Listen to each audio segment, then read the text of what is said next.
So do you think the pressure, that business pressure you were talking about, was something that led to the split? Was that? Yeah, I think so. I think when you've been out there, you know, non-stop for a couple of years, and you know, you got to remember we were drained. I think at that point. I think at the end of it, we'd given it everything. It's almost like, you know, the Muhammad Ali, George Foreman fight, as it were. At the end, where he is it George Foreman or is it the other guy, Joe Frazier, when he said it was the closest thing to death. I think at the end, I mean, you know, without being too dramatic, I think we came back and we were drained and you know, disillusioned as well. Yeah. I think because you know we'd give it our best, and I think everyone just sort of needed to sort of take a little bit of time away and think about things. I think there was never really I mean, I might be wrong. I don't know. I was going to ask you guys. I don't remember there ever being a meeting where we go, the band split. I think it was just a thing where everyone just sort of drifted away and sort of, you know. I do remember that meeting that we had. We went down by yours, didn't we?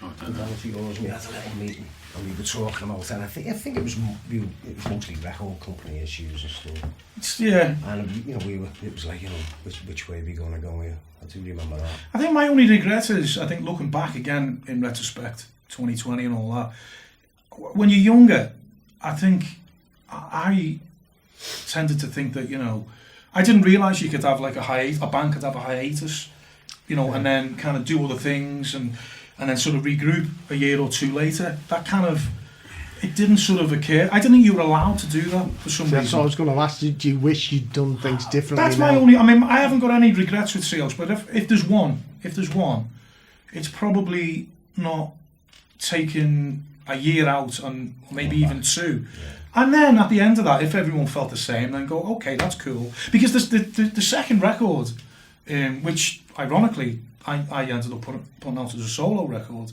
in my opinion, was 10 times better than Nobody's Monkey. Yeah, well, and Nobody's Monkey was, I mean, I'm really proud of Nobody's Monkey. It's a great record, you know. In fact, I played it yesterday. It's a great listened to it on headphones. I haven't listened to it for years. And it was great, you know. I was like, wow, God, I remember, yeah, that's cool. Is that me? I'll keep playing that solo. You know, that's a great feel that Abe's doing and Paul's doing all these, like, Sting backing vocals. I was like, wow. We were good, man.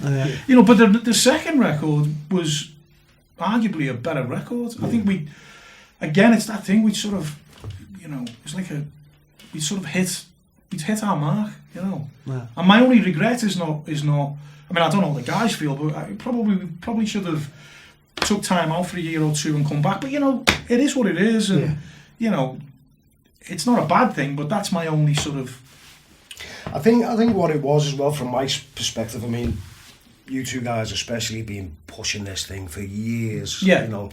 But I think you were coming to pretty much the end of your bloody tether by that time, and it was like, you know, we've pushed this really hard. I think that's a great point, that though. You know, I think if we had just took a big breath, see you in 6 months, guys. I think that might have been a great thing. It's funny, it's like you don't think you're allowed to do that when you're young. It's that thing of having a guitar when you're young. You don't think, you know, people often, like I had a pre-CBS Telecaster when I was a kid, really old, you know, we had about 15 grand now, and I swapped it for a Strat in Denmark Street because when I was young, I didn't think you could have more than one guitar. I didn't think that was allowed, you know. And as you get older, you think, well, hang on. And it's a similar sort of thing with the band. It's like if you were going to do something else, it was like, well, okay, well, I've got to that's got to be sort of put to bed now. Instead of just maybe going, hey, guys, you know. Let's I think when you're in a band, obviously not a band that's been signed and stuff, but when you're in a band and you're trying to make it, if you don't make it, you look inwardly and go, okay, what is it? Is the bass player not the right bass player? Is the drummer not the right drummer? And so you change around. But when you get signed and you go on tour and you do all of that, that works. I think my only regret is probably I think we didn't realise what we had at the time. I think now, looking back, hindsight and all the rest of it, looking back and going, actually, Treehouse were a fucking good band. I think sometimes as well, I mean, I'm probably going to get crucified for saying this, but I think we were never kind of part of the scene in Liverpool. I don't think Treehouse were ever a Not hip. in the UK, I'd say. I don't think we were a hip band. We were never part of that kind of scene. And I think there's probably a number of reasons. We weren't hip enough. We didn't look the part, and I think the fact that we could play, as Abe said, I think because we put the hours in to learn how to play our instruments. I actually think that was detrimental for us in Liverpool. And there's some amazing musicians in Liverpool, you know, but I think at the time when we were out, it wasn't hip to be kind of good at your instruments. Good at your instruments. I mean, I think that changes, that ebbs and flows. You know, there's different periods and different fads where it is and it isn't. But at that time, if you could play, it was almost frowned upon. Oh, we can play. So, you know, that was one of the reasons that we hopped over. And as to you said America before, well. you know, the Americans expected us not to be able to play. Yeah. And when we got over there and we could play, they were like, "Oh, wow! Actually, these guys are players." I think in America as well, the difference being here, we play in the UK, and it was all about what kind of jeans you had on and what shirt. It was this design and what hat, and the complete difference in America was they'd turn up in cut-down jeans, a pair of flip-flops, and go, "Can you play?" Yeah. They were more impressed with the fact that these can play and they can write songs, whereas in the UK it was more at that time, you know, possibly a little bit more about fashion. And we were never. I mean, come on, we were never. You know, look at us, man. We're a bunch of scallywags. We were never going to fit into that. So, you know, it's almost by default that you go, okay, well, we'll go. You know, you go where you're appreciated, not tolerated. You know, and in America, they kind of got onto us more, and sort of we got a much better reception, I think, in the States. And if you think though, Pete, that wasn't like actually by luck. You know, I've said to you many times in the past, Peter, you know, we're often always having chats because we've known each other since we were that big sort of thing. So we've always had chats, and I still say to this day, and I'll hang my hat on it, that there was no harder working band than Treehouse in that 90s period. No one worked as hard as we did. We were rehearsing every day. We were writing songs every day. We were pretty much borderline obsessed, which I think when it came to after that Cranberries gig, and I agree with Pete, I didn't think we felt like we weren't allowed to have a break away from music because we've been so intense for so long that to just stop was like, you can't do that. Yeah. So if you stop, that's it. And that's probably because we were so ingrained and so blinkered in the success of Treehouse, which for me was a massive success. The whole thing from the start to finish, how we did it, how we got along. We were together for 2 years, never had a fight. We were always working. We blew people away in America. We shot the video. We had great times, great gigs, etc. And no one worked hard for it. We didn't get given it. No. You know, I mean, we grafted so hard. You know, times we'd be sat in bedrooms with fingers bleeding more or less, or you know, the rough bass strings and stuff. My fingers would be really sore, and I'd be like, you know, we're just at it again tomorrow. Same thing. Work tonight on your own. Have a look at that. Can we change that chorus and maybe look at that bridge? You know, that was Pete, because Pete was writing the song. So unfortunately for Pete, the emphasis and the pressure was on him to do this. But we'd all be back in the next day, go again, put another 2% in, back the next day, and we were just relentless with it. Whereas a lot of bands, as Pete said before, in Liverpool, were just kind of like, you know, weren't really bothered about how they played. It was just like about being part of some cool culture. And we were so far removed from that. I think that the proof of that is that the fact that, as you just said, the album still stands up today. Yeah. You can play it. It does actually. It does. You know, honestly, I listened last night on the headphones, and I felt really proud, man. And I was listening to it, and I'm like, that's a good album, man. Absolutely. There's some really good songs on it, and the playing's great on it. Yeah. And it's funny, you know, it's like Paul was saying, and I think some people, you know, in the music business, they like the idea of being part of the music business, but the idea or the perception of it and actually being in it are two completely different things. Because when you know, it's like when we were chasing the record deal, we were chasing it, and then we were like, wow, we got signed and to Atlantic, and then it was like a reality. Then it was like, okay, now this is for real, and then you've got all this expectation, and you know, you're part of a corporate company, and you know, it's like, right, you've got to relocate to America, South Carolina. And we were like, oh wow, this is real. And it's at that point, it's not uncommon for a lot of people to get cold feet and kind of go, whoa, hang on, I thought I wanted this. But now that it's kind of a reality. But we went at it. We just went, we charged that. We were like, okay, bring it. Everything that was thrown at us, we faced it head on. And I think we did a pretty good job at it as well. It was what we wanted, Pete, wasn't it? Yeah. In that mid-90s, I mean, when we had the bands and we got the lads together and everything, and we went through various lineups before we got this Treehouse lineup, which we were together for, obviously, for years as this Treehouse lineup. We worked so hard, and the ultimate goal was to get the record deal, to be able to put an album out, to be able to get our music accessible to people all over the world, you know, and through signing with Atlantic and stuff, and, you know, getting published with EMI, etc., and going over there and touring our asses off for best part of 2 years. You know, we did actually achieve what we wanted to do, which was fantastic. Absolutely. But I going back a little bit here, regressing, I'd say that the second album would have been magic. Yeah, the song's fantastic, and it's there, P, on Lost album. Yeah, they're there so people can hear it. People can access it and listen to it. That's why I've put it all out there. I've put it all up there because I want people. Because I was constantly getting, you know, I'd play people these songs that, you know, was going to be the second album and then the third album and so on, and people were like, "Wow, these are better than," you know. And I toured last year in I did some shows in the Netherlands. I was playing some of the songs to the promoter, AJ, good friend, and he was like, "These are better than Nobody's Monkey. I didn't even know these existed. Why aren't these out there? Why haven't people heard these songs, man? You owe it to yourselves to at least let people hear them, you know." And that's what's been going on. And so, you know, because that's you know, at the end of the day, that's your legacy, I suppose. Yeah. You know, at the end of the day, Absolutely. you want people to be able to you know, listen to it and enjoy it.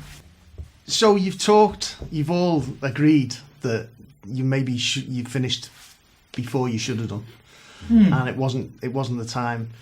I've got to ask, because there's a fan base still in America, still in the UK, myself included. It's got to ask, would you ever consider giving it one more go? I don't know. I mean, I think it'd have to be. I mean, I'd be up for doing like a one night only thing or something. I think that'd be cool to do, like a, you know, raise some money for some kind of, you know, there'd have to be a reason, I think. Yeah. I think you can't just kind of, you know, resurrect, you know, because we know we're all different people now as well. You know, I think we've all got to kind of. I actually think there's another great album in it, I'll be honest with you. There probably is. Yeah, there probably is. You know, I really do. I think logistics as well. I think you've got to be realistic, and yeah. I think, you know, just you know, when we were at that level, we had a record label behind us. We had management. We had, you know, road crew. I mean, there's a whole team behind the band that you don't see, you know. And the logistics and time. I mean, Abe, for example, Abe's a director now, TV shows, and, you know, Paul's got his life. Keith's doing his classical. Everyone's kind of, you know, I would never say never, but it would have to be something worthwhile. I think that's what I'm trying to say. Yeah, I mean, absolutely. you know, we have to see how this acoustic thing goes in a minute. We might ask us that question afterwards, and we might be like, fucking no chance. Paul It's all gone totally wrong. Paul's next question might be, please don't ever. That'll be the final question. It would be nice to blast the set one more I would time. love to. Just you know what, just for old time's sake. But I think, you know. If someone went, you've got a gig in a month, I'd be like, whoa, hold on a minute. Yeah. That's, you know, it's been 20 years, and So, but there's definitely hope there. Well, you never say never. never say never. Man.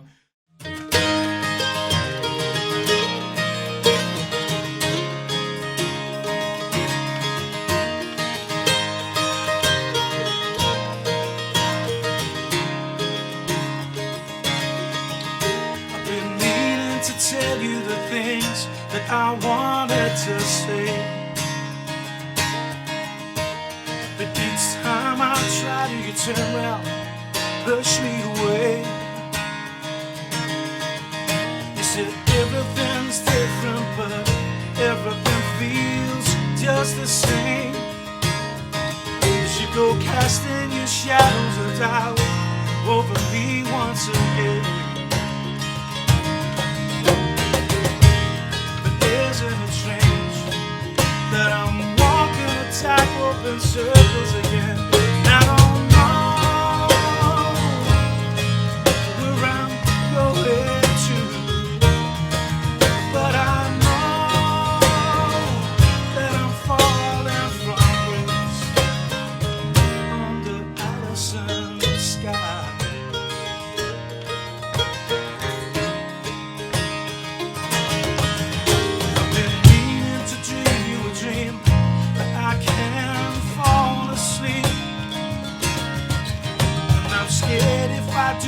years ago, I might drown in deceit. 'Cause you said everything's different, but everything feels just the same. You should go casting your shadows of doubt over me once again. There isn't a change, because the more that you want was much less than you give. I don't know where I'm going to, but I know that I'm falling from grace. But how far can I go? Now I know what's in front of me. Yeah, because I know that I'm falling from grace under Allison's sky. Under Allison's sky.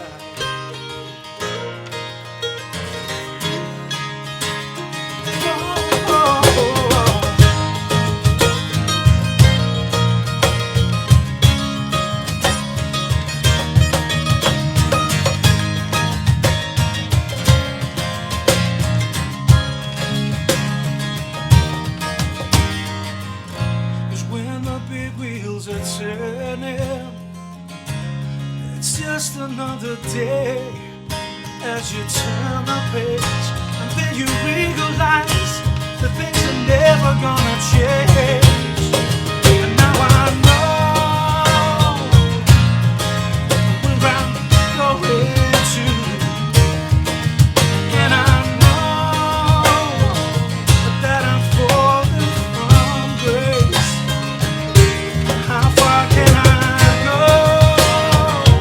Now I know what's in front of me.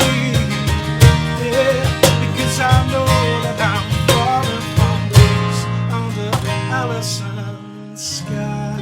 Yeah.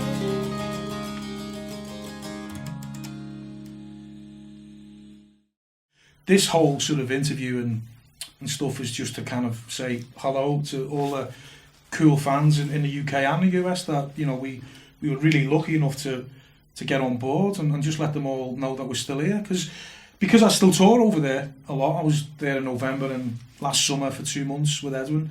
I'm constantly getting asked via private message on Facebook and emails, and I mean, literally left the house yesterday. I had 2, you know, people asking what's happening with Treehouse, and it's ironic that we were, you know, coming to do this, and I'm like, wow, I'm coming with him next time. I felt like no.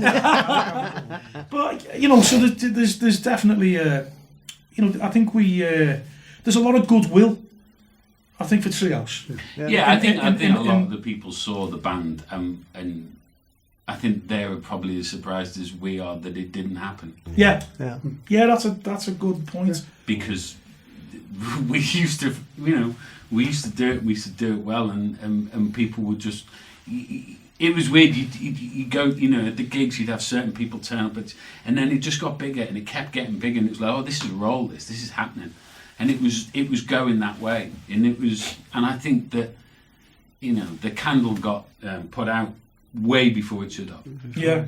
An example of that would be, you know, a couple of months ago, Abe and I were at a Hootie gig in Manchester. It was Manchester Apollo, and we were leaving. The Hootie guys played an amazing gig, and there was tons of fans outside by the tour bus, and Abe and I were walking towards our cars, I think, to leave, and the band are coming out. Mark Bryan, Darius, Sony, Jim, Mark, they're all walking out to the tour bus, and they're getting mobbed. Quite rightly so. They just played an amazing gig, and they're getting mobbed, and it's like, oh, there's the Hootie guys, sign this, do that. So me and Abe were kind of like walking. We walked out from the back, walking to the cars, and then suddenly a bunch of people turned around and went, "There's Pete and Abe from Treehouse," and they just all kind of bombed it over, and were like, "Can we get pictures?" And I was like, "Hang on, how do they still even remember who we are?" So I was like, "How did you?" And they were like, "Yeah, we thought you guys were going to be playing with them tonight. We seen you last time when you played here, and we loved you." And so you kind of walk away and you go, "That's a nice." All those years later, that's a lovely thing to kind of for people to still. It's nice to have left a mark. Yeah, it's nice. Yeah, and a positive one at that. Yeah. You know, you kind of walk away and go, "Wow, That's a nice kind feeling. of dots the I's and the T's that we actually did it. Do you know what I Yeah, mean? Because there's so many people out there. We all know them, hot air merchants who are this, this, that, but they've actually done nothing. Do you know what I mean? We had a great time, but we've actually got documented evidence and proof and everything that we actually did do it. Do you know what I mean? It's there, the videos there, there's the CDs are there, the songs are there, the tours are there, all the programmes and everything, and all the TV work we did in America. Remember? Crap loads of TV work and stuff and radios and stuff. It's all documented. We actually, when you look back at it, it's an amazing thing. I think looking back now and think, wow. I do sometimes sit there on my own, I'll have a cup of tea and I look back and that's the word, wow. Yeah. It's like, wow. Well, that's what you walk away with, isn't it? That's what you walk away with, their memories. I sum it up by saying this, and I don't know how many people can, that when the time comes, last breath time, there'll be a smile on my face. Because you know what, I felt like I've lived because of these lads, because of what we've done in Treehouse. I felt like I've actually lived. So many people probably get to 50, 60 and they might be a bit, what have I done with my life sort of thing. I look back smiling and think, I'm so lucky. How lucky were we? How lucky we were to do what we did. Do you know what I mean? And I think when you start playing an instrument as well, I mean, you have all these crazy expectations, don't you, about where you're going to take yourself and where you're going to go. But when you think back and think, we did, you know, and we took it to somewhere we can be proud of. You know, we didn't just.